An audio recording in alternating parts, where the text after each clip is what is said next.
Silav roj baş hevanno. Çem nûçeyên ku me amade kirin dixwazim jara pêşkêş bikim. Nûçeyên ji Rojavayê Kurdistanê ne ji her derê cîhanê jî nûçe hene. Ji Latîn Amerîkayê bigire heta Amerîkaya jorîn û ya jêrîn rojhilatê navîn her derê.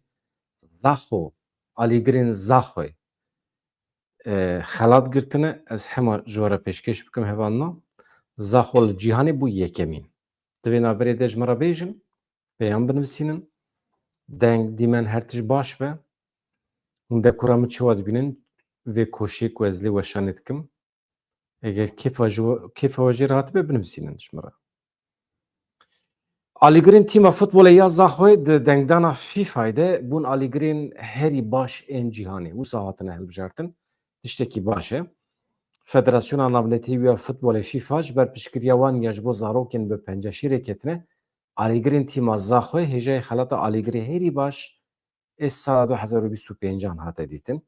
Alîgirên tîma Zaxoyê di maça Lîga Stêrkan ya Îraqê ya li hember El Hudûdê de 13 Gulana 2025 hatibû li darxistin, bi hezaran pêlîstok avêtibûn qadê, bi vê çalakiya xwe bala hemû cîhanê kişandibûn ser xwe. Fîfa li ser malpera xwe ya fermî îro ragihand, alîgirên tîma Zaxoyê di dengdana Fîfayê de bûne alîgirên herî baş ê cîhanê li ser xêrê be. Rêveberên Rojavayê Kurdistanê na, Rêveberên Başûrê Kurdistanê ez bêjim. Alîgirên Zaxoyê pîroz kirine, tiştekî pir baş e. Em bidomînin hevanno ka ez li peyama we binêrim, her tişt baş e.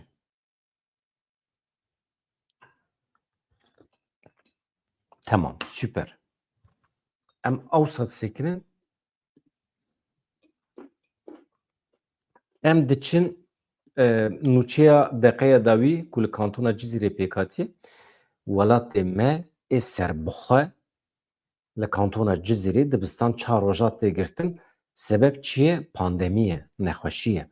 Desteya perwerdeyê û fêrkirinê ya kantona Cizîrê ji ber belavbûna nexweşiyên demsalî biryar da ku dibistan 4 rojan were girtin. Yani venebe. Zarokno, hevanno, xortno hûn jî vê yekê ji xwe re bikin firsend, hinekî xwe pêş bixin, bigerin, hinek bixwînin, pirtûkan bixwînin. Yani bala xwe bidin ser tiştên din. Eger cem we müze hebin, biçin müzeye bigerin, tune bin fuarên pirtûka hene. A li Amûdê Helîm Yusuf li wê derê ye. Mesela biçin serdana wî, xêrhatinê lê bikin, romanê wî godar bikin, bila ji were behsa Ewropayê bike, ji were behsa edebiyatê bike. Heqetin. Li gorî biryarê ji ber belavbûna nexweşiyên demsalî li ser daxwaza malperên xwendekaran ji bo parastina tenduristiya xwendekaran, Desteya Tenduristî bi hemahengiya Desteya Tenduristiya Kantona Cizîrê dibistan 4 rojan têne girtin. Di biryarê de tê diyarkirin ku dibistan ji sibê şûn ve yani hevdê kanûna 2025 şûn ve heta roja şemiyê 20 kanûnê dike wê dibistan girtî bin. Li derdora bendava Tîşrinê du êriş pêk hatibûn. Belkî hûn mereq dikin. Ez agahiyên dawî ji were bêjim. Anha rewş aram e hevanno li bendava Tîşrinê piştî ku şeva borî bû hedefa topbarana hêzên hikûmeta Vêgo Heziya Sûriyê, ez bêjim hikûmeta Şamê, rewş vê sibê aram e. Çima nabêjim hikûmeta Sûriyê? Ji ber ku quwetên Sûriye Demokratîk heye. Kîjan Sûriye? Sûriye Demokratîk ya Bakur Rojhilatê Sûriye jî ya dibêjin Sûriye Demokratîk ya din jî hikûmeta Şamê ye. Ez nabêjim hikûmeta Sûriyê. Heta ya demkîya Sûriyê jî nabêjim. Wextê mirov hemî nebêje nabe. Mirov zimanê xwe fêrî van tiştan bike. Hêzên Sûriye Demokratîk qesê de di rewşa amadebaşiyê de ye. Mesela xwe bikin şûna însanekî xerîb li Ewropayê, li derekî din ê cîhanê, li Afrikayê dibêje hêzên Sûriye Demokratîk wisa kir. Başê tu dibêjî hikûmeta Sûriyê a demkî. Tamam, halbikî ev li dijî hebin. Alternatîvê hebin. Eleqewan bi hev tune. Pey em çawa bikin? Em çawa ji nav hev derbixin? Însanekî xerîb çawa bizanibe ku artêşa Sûriyê ne qesede ye? Navî artêşa Sûriyê. Kîjan Sûriye a Demokratîk. Baş e? Navenda ragahandina ya Hêzên Sûriye Demokratîk Qesedê da xuya kirin ku ji bilindbûna krîz û alozyan hikûmeta Şamê berpirsiyar e. Qesedê şiyarî da ku ev êriş yekser gefê li ewlehiyê herêmê dixwe, gefê li jiyana sivîlan û benesaziya jiyanî dixwe. Şeva borî hêzên hikûmeta Şamê derdora gundên Hecî Husên û Şêx Mehşî tevêgirê Sîriyatel ê li derdora bendava Tîşrê de bûn ber topan piştî ku Hêzên Sûriye Demokratîk Qesedê bersiv dan êrişan ew jî vekişiyan, rawestiyan. Ez dibêjim qeydî nava wan de çeteyên dewleta Tirkiye hene. Aniha tu lûksa hêzên Şamê tunene werin divê tevliheviyê de xwe bixin nava şer, navê xwe xirab bikin, navê xwe wekî êrişkar îlan bikin. Tu derdekî wan ê wisa vê gavê tune ye, ji xwe serî wan di belayê de ye. Li wê di bûyera du sê roj beriya niha de di kuştina sê Amerîkîyan de ji xwe tiliya wan heye. Nayên divê demê de jî tiştekî wisa nakin. Heye tune dewleta Tirkiye aniha amedekariyan dike ji bo provokasyonan derbixe ji bo ku bikaribe wekî hêza müdaxaleyê were Rojavayê Kurdistanê. Dewleta Tirkiye hefteya borî ew çek û silahê ku anî serê kaniyê ji sînor derbas kir, haziriye operasyonekê ye. Yani her çend ew bibêjin ev tevgera me ya asayî ye ya normal e, rojane ye jî ez bawer nakim haziriyekî wan ê li hember Rojavayê Kurdistanê heye. Çeteyên xwe dixin dewrê, ajanê xwe dixin dewrê, haziriyekî wan heye. Haziriyên aliyê Kurdan jî heye. Ka em binêrin wê çawa bibe. Tercîha me jiyaneke bêşar e. Ama wextê ku çavê wan li mal û milkê me be, çavê wan li dewlemendiyê me be, çavê wan li namusa me be, yani di encama wî de mirin jî hebe, em mecbûrin li ber xwe bidin ev karakterê milletê Kurd e. Milletê Kurd sirf ji bo nemre rûmeta xwe teslîm nake.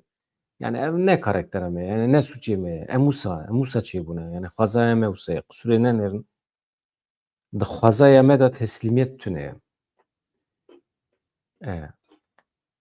Teslîmiyet gotinek erebî ye, ketiye kurmancî, di kurmancî de teslîmiyet tune ye. Neketiye tune yani.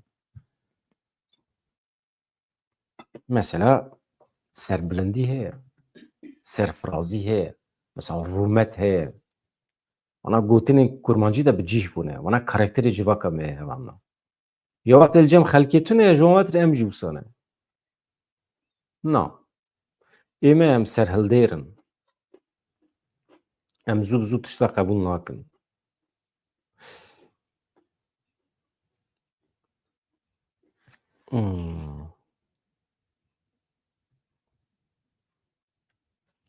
Ya ez zîro gotinekî fêr bûm, bixwast ez bara parve bikim. Kîjan gotin bû deqekî ya pir xweş li cem e serhedê tê bikaranî. Eceyb peyamek bi hevalê me re mixwast ez kîjan bû ji we re bêjim. Femberê xwe bûn. Tamam.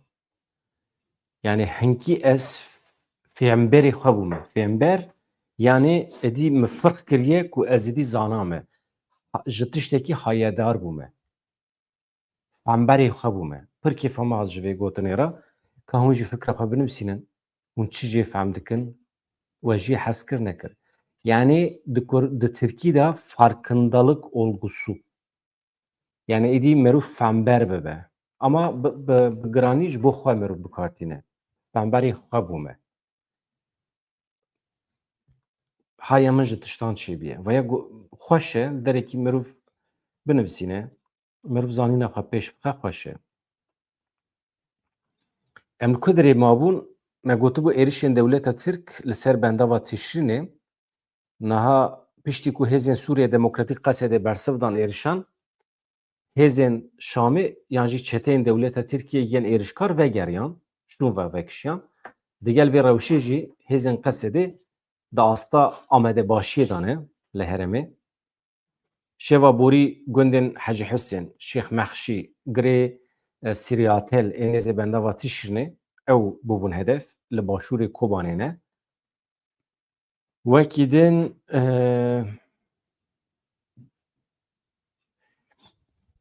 Yani qasede dibêje em kî êriş kiribe jî hevanno çeteyên dewleta Tirkî jî êriş kiribin em ji vê yekê hikûmeta Şamê berpirsiyar dikin. Ême ew e. E. Maftarin jî. Niha pêvajo heye em hinek zorê li xwe bikin ku gotinên xirab bi kar nehînin. Em zêde êrişê dewleta Tirkiye nekin. Vala cîranê me ne, însanên me ne, ji medeniyetê para xwe negirtine lê ne mesele ye. Ew ê medenî bin. Hêdî wext lazim e 30 sal, 40 sal, belkî 100 sal lazim e em ê sebir bikin. Emir dirêj e, dünya dirêj e. Mesele di dewra me de nebe jî di dewrekî din de di nesla pêşerojê de ev cîranên me wê muheqeq rojekî medenî bibin. Li serê kaniyê ew ciyê ku cîranên me êriş kiribûn çekên kîmyewî bi kar hanîbûn ya tê bîra we serê kaniya Rojavayê Kurdistanê. Li wê derê aniha cîranên me li wê derê serdestin. Dem bi dem êriş dikin. Hin jî însanên me dikujin. Îro 5 ciwanên Sûriyeyî ne mühîm e Kurdin, Erebin, Asûrîn ji kîjan milletî ne ketine pey xewn û xeyalên xwe dixwazin derbasî Ewropayê bibin. Dixwazin ji xwe re biçin jiyanekê cuda bijîn. Ew jî pir normal e. Dikeve koçberiyê yani ew cureyekê koçberiyê xwastin sînor derbas bibin. Çi bû hêzên dewleta Tirkiye êriş kirin 5 kes ji wan birîndar bûn. Niha yek li ber mirinê ye. Li gorî agahiyên ku hatine bi destxistin ciwanên ji ber binpêkirinên çeteyan li deverên dagirkirî hewl dida ji serê kaniyê derbasî xaka Tirkiye bibin. Niha ev însanên ku em behs dikin Kurdin, Erebin ne mühîm e lê jiyana wan li serê kaniyê bû. Rojane dibin zext û zora çeteyên dewleta Tirkiye de bûn ew jiyê dagirkirî. Îjar xwestin ji wê derê bifilitin. Yani biçin ji xwe re Îstenbolê jî Îstenbolê derbasî Ewropayê bin xwe re çareyekî jiyanî bibînin. Bûne hedef 5 ji wan birîndarin 1 gram birîndar e. Her pênca jî rakirine nexweşxanê êdî tedaviya wan serê xwe digire nagire nizanim. Niha heyeta İmralî hevanno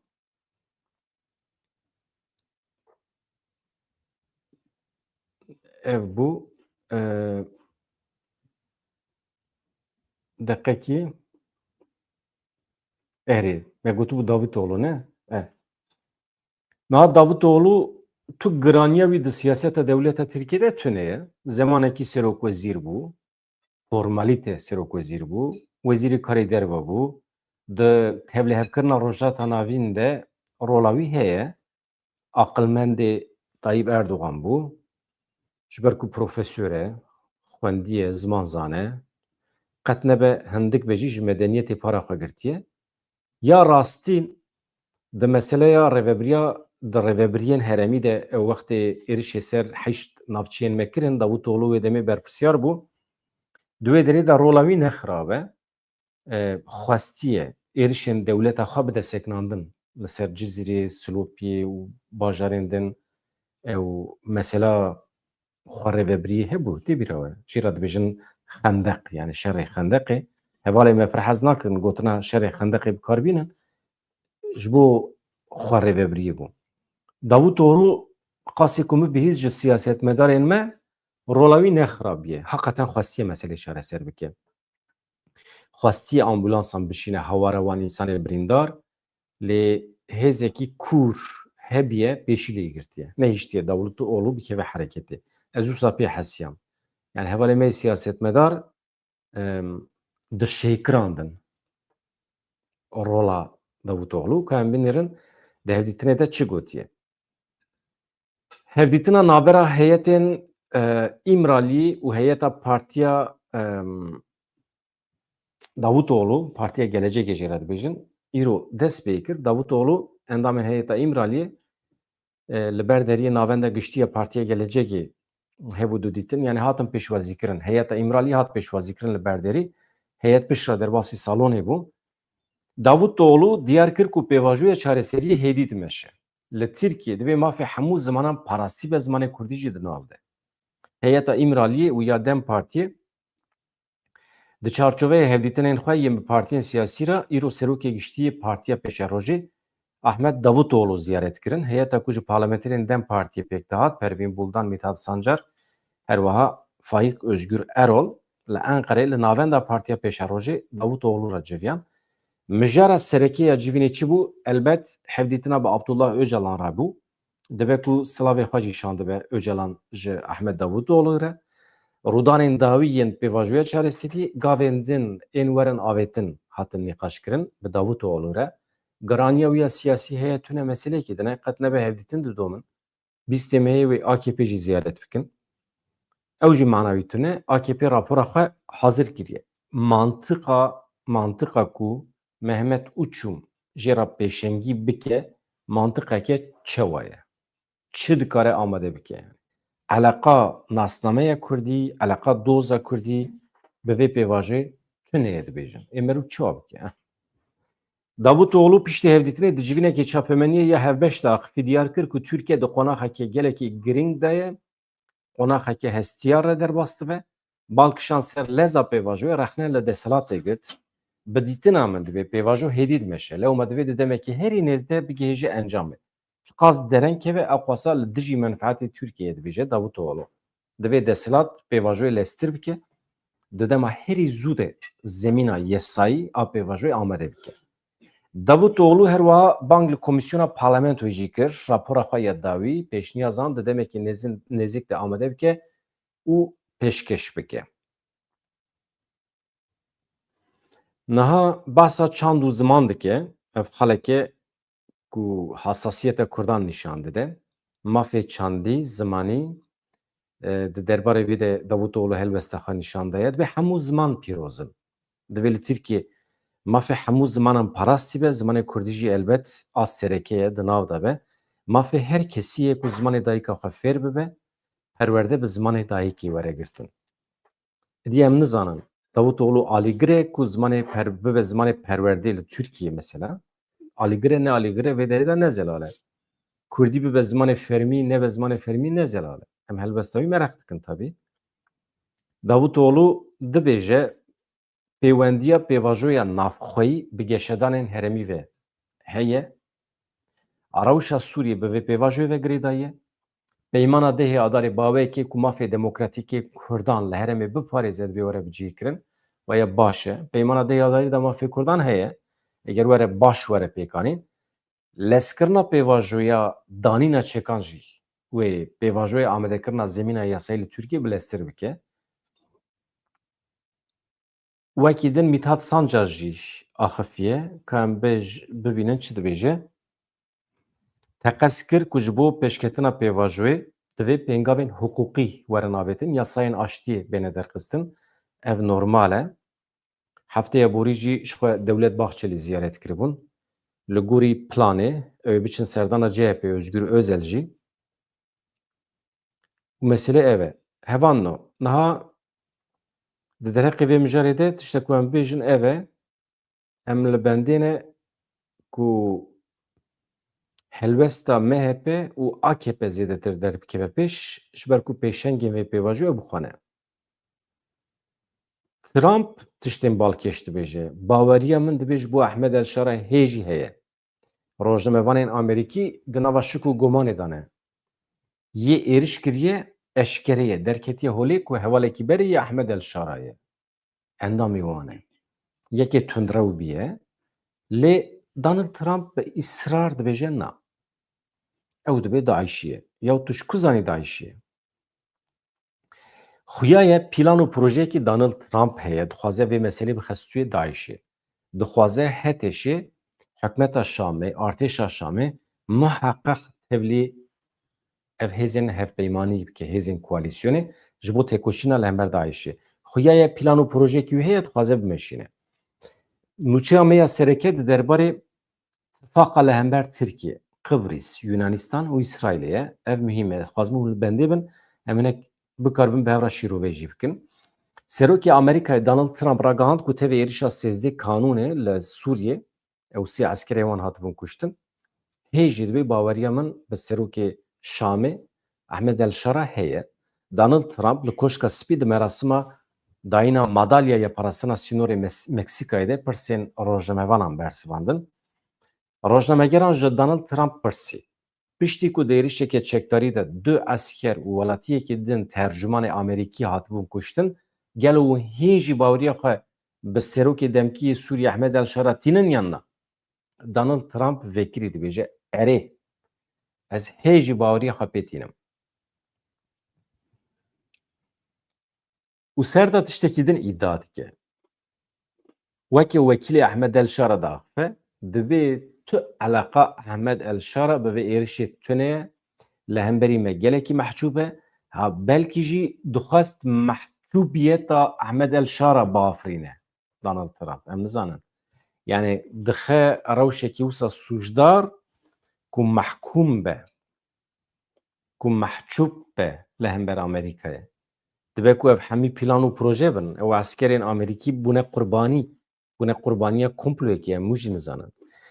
Fermandariya navendiya Hêzên Amerîkayê CENTCOMê ra gihandibû ku li nêzê bajarê Tezmurê li naverasta Sûriyê di kemînekê Daişî de du esker û tercümanekî sivîlî Amerîkî hatibûn kuştin.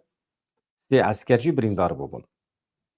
Wekî din gef tehdît hebûn. Yani em ê bersiv bidin û em ê êriş bikin û tişmiştê wisa pir hatibûn gotin. Niha hevan no. Vaya temam e. Yani Amerika pir vekirî dibêje çima hebûna eskerî ya Amerîkayê li Sûriyê heye, çima mühîm e ji ber ku em hewl didin li rojdata navîn aştiyê pêk bînin. Em ê xebatê xwe bidomînin, tabî, elbet ya. Ji xwe em zû bawer dikin. Trump destnîşan kir ku hebûna eskeran li Sûriyê jî beşekî ji vê hewldanê ye. Herema naborî heremeke dijwar ya cîhanê ye. Belkî rast dibêje hevan no. Heqeten Amerîka eger li Sûriyê nebiya, niha me qira hevanî bû. Niha ya Tirkiye qira me anî bû, ya me jî qira wan anî bû, ya em jî nekê min yani qasî xwe em hene. Niha şerê navxweyî Sûriyê millet wê ser û guh hev bixwarana. Hebûna Amerîkayê li wê derê heqeten jî pêşî li şer girtiye. Yani mirov hez bike hez neke jî rê li ber aramiyê vekiriye. Çima nebe yani. Ev çi ye hevanna?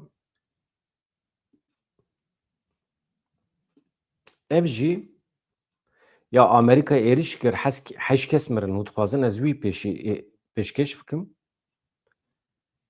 Yani Amerika li Latîna Amerîkaya Bakur li Amerîkaya Latîn êrişî keştiyan dike. Hincet heye, bahane heye dibêje keştiyên ew ê ne.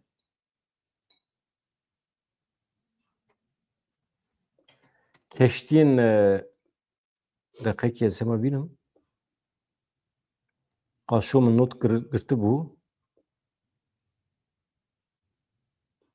Tamam. Ne mesele ez ana bînim. Amerikaya êrişî sê keştiyên qaçaxçiyan kir. Amerika iddia dike ku ev keştî xizmetê dikin ji bazirganiya narkotîkê re. Rast e ne rast e tiştekî din e. Em zanin li hember Venezuelayê hin operasyon têne amade kirin. Maduro tamam. Pêşî ez wê nûçê ji we re pêşkêş bikim paşê em cihê bidin meseleya tifaqa li hember Tirkiye bi pêşengiya İsraîlê, Yunanistan û Qebrîs. Hêzên Amerîkayê ra gihandin ku wan êrişê sê keştiyan kirine ku bi bazirganiya narkotîkê ve eleqedar dibin. Di encamê de heş kes hatine kuştin. Amerîkayê daxuya kirin ku ev êriş li Okyanusa Pasîfîkê pêk hatiye. Fermandariya Başûr ya Amerîkayê Sutcom jê re dibêjin eşkere kir ku agahiyên îstixbaratê piştrast kirine ku keştiyên ku em behsa wan dikin di rotayê naskirî yên ji bo qaçaxçîtiya narkotîkê re di Okyanusa Rojhilatê Pasîfîkê de bûne. Fermandariya Başûr teqez kir ku keştî bazirganiya narkotîkê dikirin. Le Figaro rojnameya İtalî diyar kir ku ji destpêka îlonê ve Amerîkayê herî kêm 26 keştiyên ku bazirganiya narkotîkê kirine li Karayibê, li Rojdatê Pasîfîkê hedef girtine. Herî kêm 95 kes di van operasyonan de hatine kuştin ji îlonê vir ve. Wekî din li Efrînê hevanno ciwanekî me jiyana xwe ji dest daye sebebê hûn difikirin çi ye? Sebeb wî dîsa cîranên me ne. Cîranên me ê ku hatin Efrîn dagirkirin bûn sebeb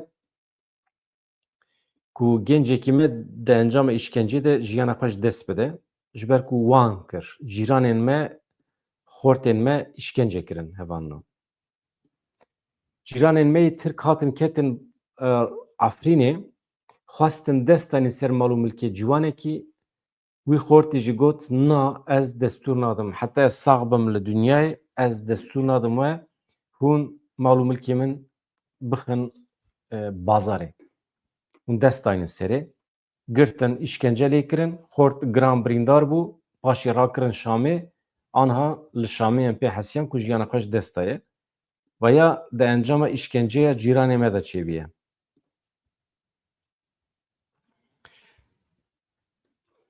Li gorî rêxistina mafê mirovan ya Sûriyê Zekî Menan Feyiq 39 salî ye ji gundê Mîska Jorîne ji navçeya Cindirêsa Efrînê. Piştî nexweşxaneyekê demekî dirêj hat tedavîkirin ji ber îşkenceya ku lê hatiye kirin li Şamê jiyana xwe ji dest da. Zekî Menan di dema dagirkirina Efrînê de bi destê komên çete ên dewleta Tirkiye hatibû îşkence kirin.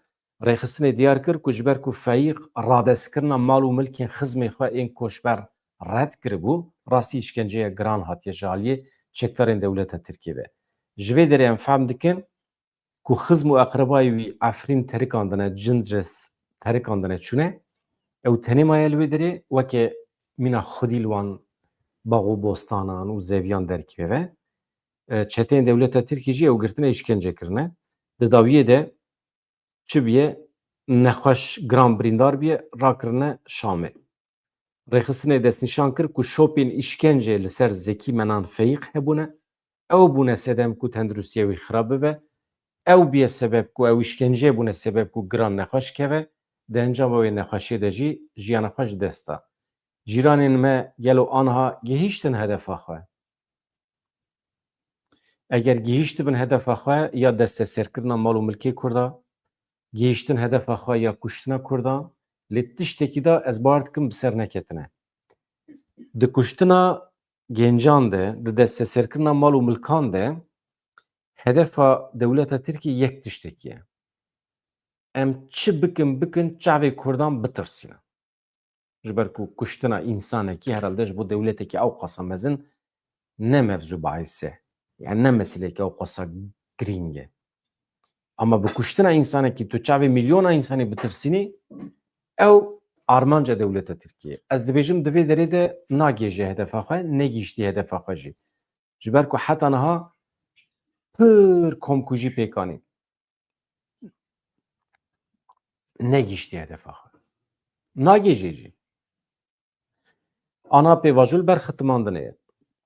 Yani daxwazên rêxistinê û daxwazên AKP berûva jî hevin. Rêxistin dibêje pêşî tu serokatiya min serbest berde, paşê ez biryarê xwe yek bi yek pêktînim, AKP jî dibêje na, pêşî tu xwe feseh bike tu nebike, çekan dayîne, hemî deverên Rojhata Navîn rêxistinê girêdayî te kî tune hemiya çek bide danîn, paşê dibe ez ê qanûnan derbixim. Ew jî qanûnên efûkirina te. Yani ez jî te ev dikim nakim ew meselekî din e. Yani însanê ku tevlî sûç nebûne nizam çi ew çîroka wan yani. Çîroka wan a berê. Hevan no. Yek ev ya din jî ez hema vêya rakim ev nûçeya ku hûn dibînin li dijî Tirkiye, Tifaka İsrail, Yunanistan û Qibrîsê mesele çi ye? Mesele Türkiye mezin e. Li Rojhata Navîn, li wê coğrafyê Türkiye mezin e. Türkiyeya mezin bi kêrî İsraîlê nayê. Bi kêrî Qibrîsê qet nayê. Bi kêrî Yunanistanê jî nayê. Em çi bikin? em vê Türkiye mecbur biçûk bikin, zayıf bikin. Li hember vê Tirkiyeya mezin dibe em xwe bi çek û rext bikin. Balafirê şer dibe, keştiyên ji bo şer dibe, enerjiyekî heye li derya spî dibe em wê ji wê enerjiyê fayde bibînin. Av hene, avên girêda Yunanistanê ne, avên navnetewî hene, dibe em parekî nedin Tirkiye, em destûr nedin ku Tirkiye were daxilê van meseleyan bibe. Ji xwe serê Tirkiye hinekî ketiye belayê jî bi Qibrîsa girêdayê Tirkiye re jî. Heta niha Tirkiye alîgir bû ku li Qibrîsê du dewlet çêbibin, ya Tirkan û ya Roman. Partiyekî bi ser ket ku ew berovajiyê siyaseta Tirkiye difikire, alîgirê federasyonê ye, yani Qibrîsekî yek ama millet bi hev re bijî. Weke Belçîka. Yani sistemekî federatîv ku Kurd û Rom bi hev re bijîn. Tirkiyên wê derê mafdarin ji ber ku Tirk dibêjin Tirkiye hatiye ev der dagir kiriye, herema me Qibrîs ji xwe re kiriye ciyê fihûşê, kiriye ciyê xumarê, bi rûmeta me dilîze, milletê me feqîr fuqara ye, milletê me bê pasaport e ji seyaheta navnetewî bê pare. Qibrîsa Rom ji xwe re biye beşekî ji Schengenê, di nava Yekîtiya Ewropayê de cih digire. Bi pasaporta Qibrîsa Rom em ji xwe re dünya alemê dikarin bigerin. Ama Qibrîsa Tirkiye mehrûm e ji her tiştî, ji her evê çi dibêjin nimetên vê dünyayê. Ev partiya ku hatiye ser desthilatdariyê dibêje em sînorê nava xwe rakin, em bibin federasyon, em bibin yek Qibrîsekî, ev Qibrîsa me jî bila di nava Yekîtiya Ewropayê de cih bigire. Qet ne mesele ye. Tirkiye aciz e. Ha dibe ku AKP demên pêş me de erê bike mecbûrî. Ji ber ku Tirkiye eger teslîm nebe, yani teslîmê deqekî dengek hat kelo ha. Eger Tirkiye teslîmê vê projeyê nebe, tiştên giran dikarin werin serê wî. Mesele ew e. Ji aniha Serokwezîrê İsraîlê Benyamin Netanyahu, Serokwezîrê Yunanistanê Kyriakos Mitsotakis navekî din heye pir dirêj e, hûn jî nikarin bixwînin ya ji we re bêjim. Di nûçiyan de hevalê min ê meslektaşê min yani hemşîreyê min wextê navê Yunanî dibînin cirifin. Mesela de were bêje Nikos Christodoulides. Tamam. Ya te navekê wisa çi ku anî? Yani Christodoulides. Ev tirsa hevalê me bêjerin ê spîkerin heqetin. Ama ez ê ji we re bilêv bikim maxsus bi zanebûn. Serokwezîrê Yunanistanê Kyriakos Mitsotakis, Serokkomarê Qibrîsê Nikos Christodoulides li İsraîlê li hev civiyan hevdîtin weke peyameke li dijî Enqereyê li dijî Armancê wê hate pênasêkirin. Niha Serokwezîrê İsraîlê Benyamin Netanyahu doh roja 15 kanûnê pêşwaziya Serokwezîrê Yunanistanê kiribû Kyriakos Mitsotakis û Serokkomarê Qibrîsê Nikos Christodoulides. Desteya weşanê ya İsraîlê li ser zimanê rayedaran ev civîn weke peyameke rast rast ji bo Enqerê binav kir. Çapemeniya İsraîlê ha. Bi taybetî ji ber nakokiyên kûr li rojhilatê Derya Spî û mijarên ku mijara bas kirin, dosyayên enerjî, diyarkirina sînorê deryayî û pêşbaziya herêmî. Li ser van mesela ew li hev civiyane tifaqekî li hember Tirkiye. Ew bixwe dibêjin, em nabêjin, îdia me nin e yani. Hate diyarkirin wezîran rêbazên tevkariya siyasî ewlehî aborînê qaşkirine. Yani her sî dewlet bi hev re çawa dikarin bikevin nava tifaqê. Ekonomî, ewlehî û siyasî bibin destbirakê hevûdû. Pirsgirêkên enerjiyê û parastina ewlehiyê mühîm e ji bo wan. Mesela kîjan çapemenî çi gotiye? Radyoya Kan 11 ya İsraîlê. Dibêje ev hevdîtin hemahengiyeke navendî û nêzîkbûneke li hemberî armancê dewleta Tirkiye ye. Radyo dibêje a İsraîlê. Berpirsên İsraîlî jî dibêjin ev hevdîtin tiliya di çavê Tayyip Erdogan de ye. Yani evditine kume çekiriye tilya ya o çi penasên acebin ya tilya da çavê Tayyip Erdoğan de. Ya insan çıkas hovin ya. İnsan tilya xwe çavê hevra dikin. İnsan hakikaten ha. Ez vê sibî jî fikirîm piştî ku min ew xort dît mesela çeteyên dewleta Tirkiye xort işkence kirine. Yani mesela insan bi kîjan armancî radbe işkence li hev dike. Çima yani. Mesela fobya te ji bo mar heye, ji bo mişk heye. Di cüreyê işkencekirinê de tu wan heywanan bikartînî li hember wan însanan. Ew însan êdî aqil zayî dike. Mesela çima tu bir insanê dikujî, beynen dikujî, fîzîkmen dikujî ama bi cüreyê herî hov. Zemanekî ez çûbûm Londrayê, Londrayê ew mehkemeyên Engizisyonê hene. Piştî cezayên mehkemeyên Engizisyonê însan bi kîjan cüreyê hatine cezakirin û înfaz kirin. Hin cüreyên înfaza hene yani hişî însana disekine. Tu dibê însan çawa dikare ew xwasa eş bide hemcinsê xwe. Ya ecêb tiştekî, ecêb tiştekî. Ya ez ana behsa wan cûreya îşkenceyê nekim. Îja ser de jî vê meselê teatral pêk tînin. Mesela piştî wê înfazê te li ser erebeyekî swar dikin di nava bajêr de digerînin. Herkes mecbûr e were lê binêre. Ji bo bibe îbret. Gotina îbret ji wê dirê tê. Ji bo ku carekê din kes nekeve van sûça. Îja millet kincê xwe xweşik li xwe dike, derdikeve serê kolanan, li bendiyê ku ew erebeya ku ew însanê îşkencekirî ê înfazkirî li serê were derbas peyere. Eger ew însan were giyotînkirin, serjêkirin, ew diçin sêrawî. Ecayîb hovîtiye yani. Erê wale. Hin dîmen hene rastin jî ya dîmenê rastîn hene. Jin kincê xwe xweşik li xwe dikin, xwe dixemlînin û ew ê digirin navê wan çi ye? Şîş mişî ew ê çi ye yo? Erê ya navî Kurdî çi bû? Ew ê fanorî çêdikin ya. Orlon morlon hirî mirî wê demê. Xwe re diçin ji xwe re çê dikin. Dirêsin ha.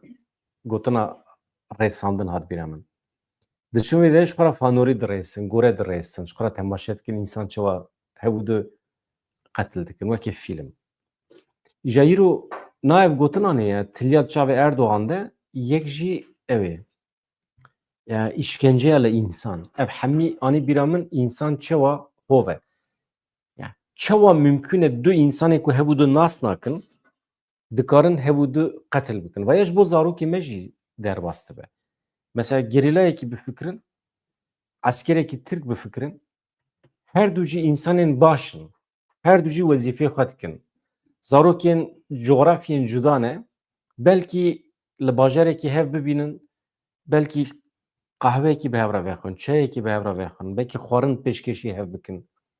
Yek biçe mala yekî belkî mîvanperweriyekî pir mezin bike. Ama li serê çiyê, li ser navê armancên cuda tên cemhev binêrin, her yek dibe berpirsyarê armancên cuda. Wextê tên cemhev, qir re hevû du tînin. û ne tenê qir jî, ne tenê hevû du dikujin, pir baweyekî hovane ser û guh hev jê dikin. Çima?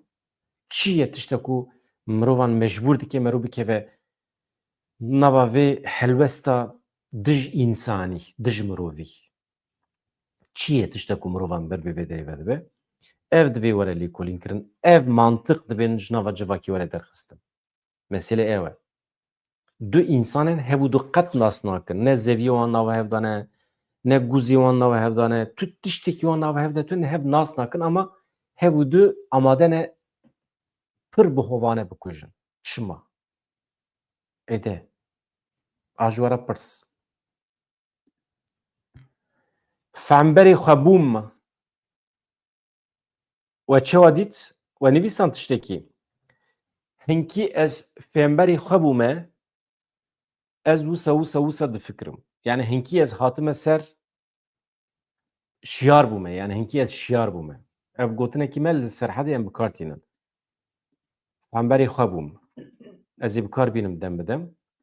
Şêkirandin jî li cem me pir tê bikaranîn. Tiştekî başiya te, tiştekî te başî kiribe, merû bişêkirîne. O pir xweş e. Ez bar dikim li Kazakistanê, li Erîwanê jî nava Kurdê me Kafkasya'da tê bikaranîn. Ez li peyama we binêrim, erê ji xwe dinêrim ama hûn nebûne abune, hûn nebûne endam. Ez nizanim hûn çi dikin. Acaba ez ji we bixeydim, çi bikim yani?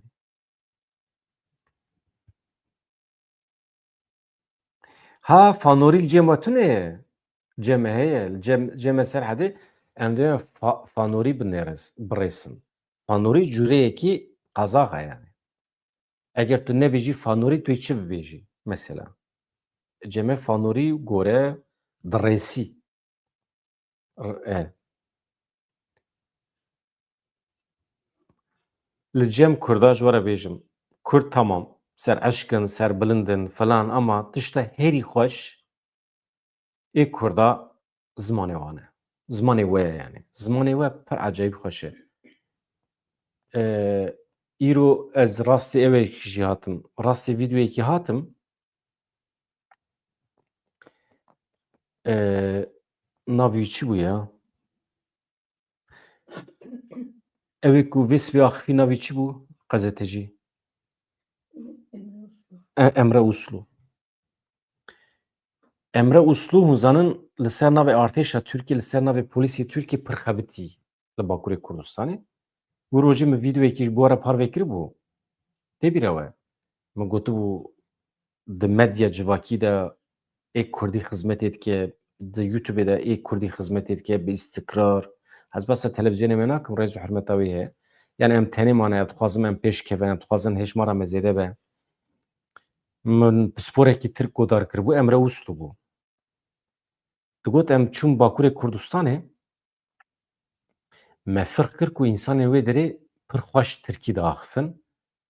Dibe ê ku dewleta Tirkiye bi ser xist di şerê li hember PKK de ne tang û topê wî bûn, televîzyon bûn, rêzefîlm bûn, medya civakî a bi Tirkî bû, rojnameyê me bûn.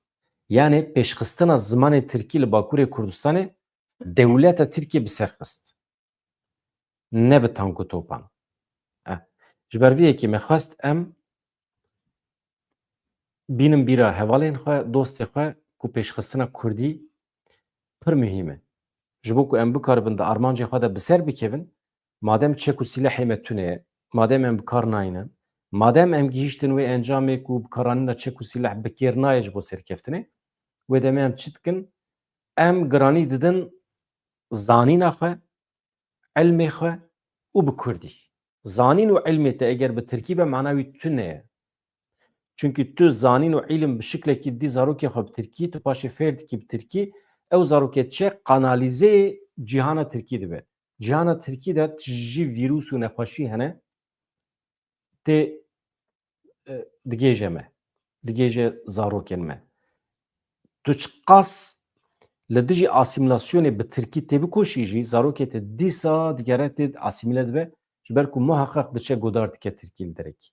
Ez xatir ji we dixwazim vê êvarê Kakşar Oramar bimiraye ya saet 19 ya saet 21 ez ê pê re eyar bikim. Belkî 19 be belkî 21 be ka em binêrin. Kakşar Oramar bi tenê nehêlin li Rojdatê Kurdistanê pêşketinên Balkêş hene. Em ê behsa Xorasanê bikin. We got erê. Ka te çi gotiye? Di navbera pedekî û yenekê de çi qewmî ye ma tiştek heye. Hûn tiştekî hesiyane. Ez tiştek nabînim. Yani tiştekî hebiya me eger we tiştekî bîstiye ji me re bêjin hevanla. Di navbera pedekê û yenekê de tenê civîn çêdibin. Mesela Bafıl Talebanî dibêje serkeftina Zaxwe pîroz e. Em dîrokî ye. Em pîroz dikin. Mesela Qubat Talebanî dibêje bila yeketiye ji bo Zaxwe derbasî nava siyasetê jî bibe. Em bikaribin li hev bikin. Yani ev rayedarên yenekê daxuyaniyê xweş didin. Yani tu problem ez nabînim. We got erê. Mereq nekin hevanla. Ez xatir ji we dixwazim ez êvarê Kakşar em tiştên xweş were bêjin. Bihêviya rojê xweş azad dem baş evanna.